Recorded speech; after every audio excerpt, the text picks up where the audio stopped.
আসসালামু আলাইকুম। এখানে রমজান মাসে একটা হেলদি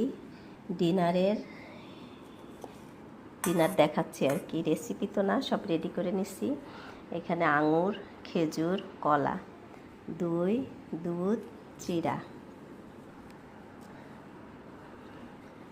চিড়াগুলো আগে থেকে ভিজায় রাখছি, বেশ ফুলে গেছে আর ঝরঝরা হয়েছে। এখন এর মধ্যে আমি একটু দুধ ঢেলে দেব।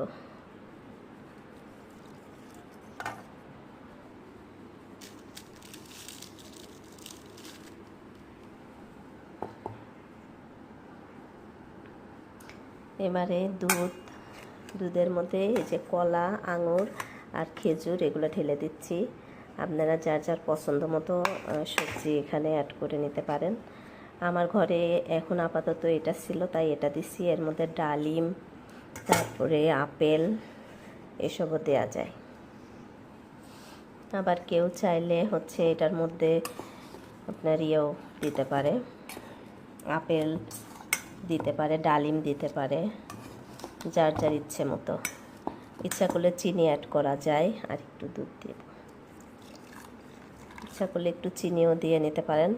যেহেতু আমি মিষ্টি দই দিচ্ছি, এই জন্য কলা আছে, আঙুর আছে, এই জন্য খেজুরও মিষ্টি, এই জন্য আমি আর দই দিব না, চিনি দিব না। এভাবেই মিক্স করব। মিক্স করা হয়ে গেছে আমার। কেউ চাইলে এটার মধ্যে মধুও দিতে পারে। একটু সামান্য লবণ দিয়ে দিলাম, যেহেতু মিষ্টি, লবণটা দিলে একটু ভালো হয়, খুবই সামান্য। কেউ এটার মধ্যে কিশমিশ অ্যাড করতে পারেন বা মধু অ্যাড করতে পারেন, যার যেটা পছন্দ মতো। তো হয়ে গেল আমার আজকের রমজান মাসের এই যে ডিনার। এটা খেলে পেটটাও ঠান্ডা থাকবে আর গ্যাসের সমস্যা হবে না।